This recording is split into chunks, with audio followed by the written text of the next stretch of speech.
Se les dijo que pasarían a la historia. Se les aseguraron que servirían a su nación, a su imperio y a su Dios particular. Se les aseguraron que se les dotaría de uniformes, orgullo y un propósito. Pero cuando llegó el momento, no se les entregaron armas de fuego para el conflicto. No hay armas de fuego. No es una hoja, no es un escudo. Es el propio cuerpo. Un individuo que estará al frente de la fila. Hay un cuerpo que cae. En lo que respecta a los anales de la historia, fueron las unidades más fácilmente descartables. Y para una parte considerable de ellos, ese era el propósito de todo en el universo.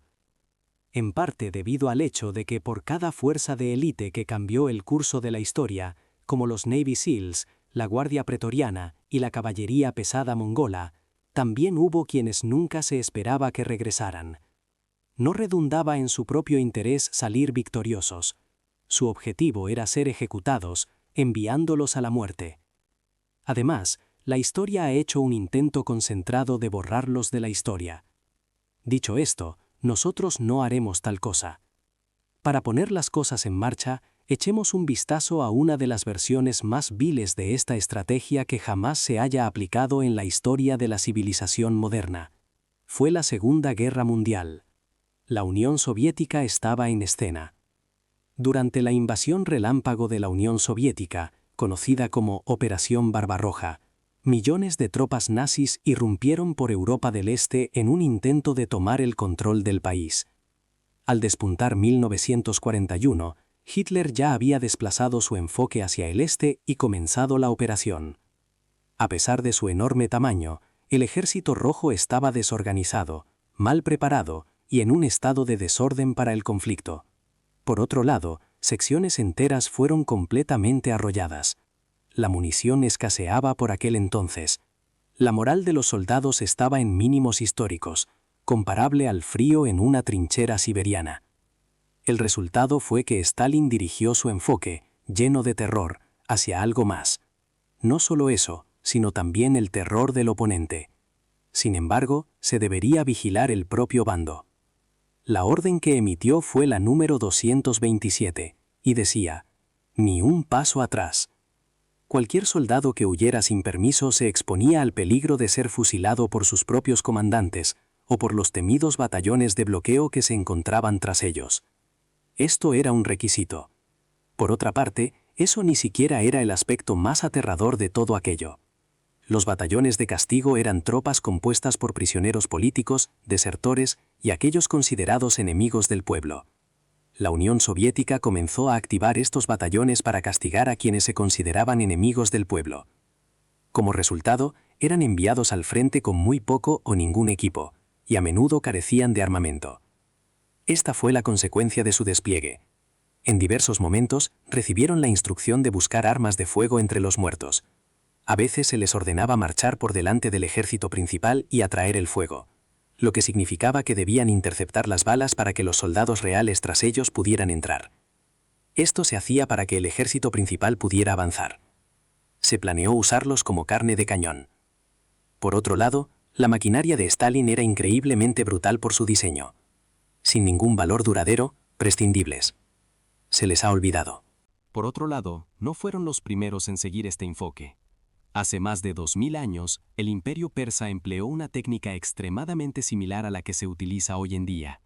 No ponían en peligro a sus tropas más poderosas, conocidas como los inmortales, enviándolas a los frentes de asedios arriesgados o de violentas luchas de picadora de carne. Al contrario, practicaban el reclutamiento de reclutas forzosos de las zonas que habían reclamado con éxito. Gente del campo, gente formada por campesinos que actualmente se encuentran entre rejas. En oleadas, los individuos insuficientemente entrenados y con armas inadecuadas eran eliminados. Con la salvedad de desgastar al oponente, el objetivo no es la victoria, es dejarlos exhaustos, es morir mientras se produce el primer ataque. A esto le seguía la llegada de las tropas reales. Sin embargo, en lugar de ser un plan de patriotismo, era una política de desgaste.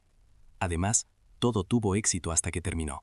Por otro lado, este comportamiento repugnante se industrializó durante la Primera Guerra Mundial más de lo que jamás lo había estado bajo cualquier otra circunstancia. Me refiero a la Batalla del Somme. El 1 de julio de 1916 fue el primer día. Algunos comandantes del ejército británico creyeron que podrían romper la barrera alemana lanzando un ataque masivo a través de la zona conocida como Tierra de Nadie. Dijeron a sus tropas, la mayoría de las cuales eran nuevos reclutas de todo el Reino Unido, que los alemanes estarían totalmente aniquilados tras una semana de bombardeo de artillería. Esto se hizo para asegurar que sus tropas estuvieran preparadas para la batalla. Todos se formaron en filas ordenadas y organizadas. En el transcurso de su camino, atravesaron un gran pedazo de tierra, y las ametralladoras de la maquinaria alemana los masacraron como al trigo. Fueron cegados como el trigo. 57.000 soldados británicos murieron o resultaron heridos en un solo día. Un día tras otro. La aniquilación de regimientos enteros ocurrió en cuestión de minutos.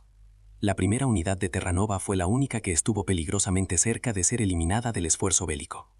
Hubo 800 soldados que avanzaron, pero solo 68 de ellos se presentaron al pase de lista a la mañana siguiente. Ninguno de ellos era un cobarde en absoluto. No carecían de habilidades. En esencia, se les utilizó de alguna manera. Se les hizo avanzar como peones de ajedrez, porque alguien en la cúpula de la organización creía que el número de efectivos podía ser más efectivo que las balas durante el conflicto. El continente europeo no fue el único lugar donde esto ocurrió. Conviene mirar a Japón. El gobierno japonés comenzó, en las etapas finales de la Segunda Guerra Mundial, cuando las tornas se volvieron contra el imperio, a entrenar a jóvenes, algunos de tan solo 14 años, para convertirse en miembros del cuerpo de combate voluntario. Algunos de estos chicos tenían solo 14 años. Las lanzas de bambú que recibieron les fueron proporcionadas. Estos no son rifles, no son granadas en absoluto. Se utilizó bambú para fabricar las lanzas. Les instruyeron para combatir panques estadounidenses con palos afilados y con un ardiente sentimiento de patriotismo. También les instruyeron para hacerlo con palos. Esto no fue en modo alguno, en ningún momento, una estrategia. Fue un gesto de orgullo que en realidad era una muestra de desesperación disfrazada. Por otro lado, había otros individuos que estaban ansiosos por servir porque tenían la impresión de que estarían protegiendo a su nación. Para colmo, esto hace que la situación sea aún más sombría. ¿Cuál es el motivo de que las personas con mayor probabilidad de ser utilizadas como prescindibles sean también las más dispuestas a sacrificarse? Hablemos ahora de los escudos humanos disponibles. En la antigüedad, era una práctica común para los ejércitos conquistadores usar prisioneros como escudos físicos, obligándolos a marchar por delante de ellos. Esto se hacía para obtener una ventaja sobre sus oponentes.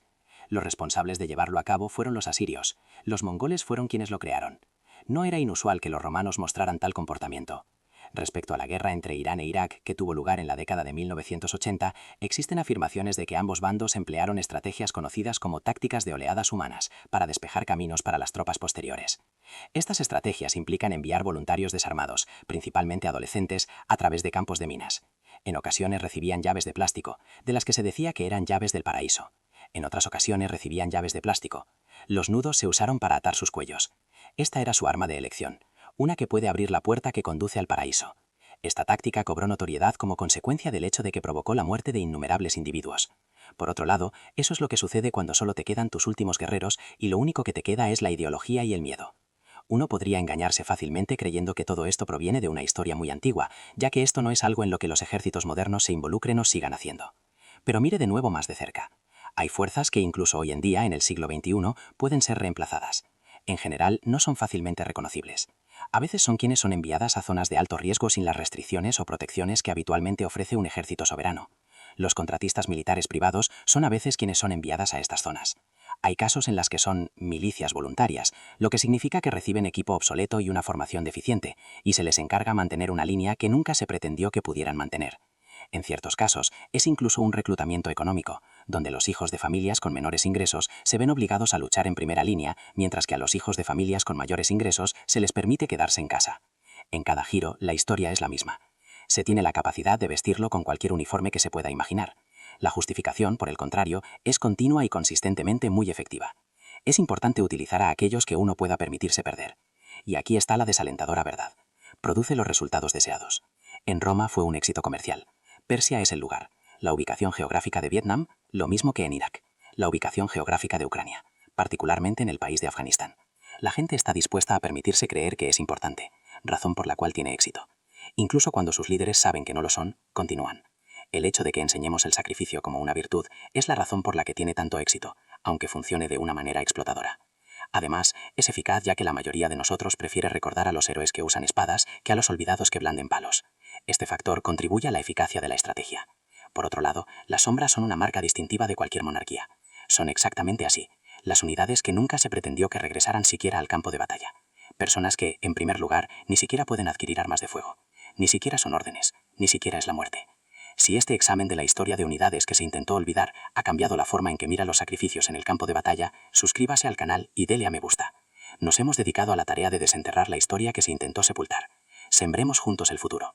El próximo tesoro escondido de nuestro pasado se abrirá pronto.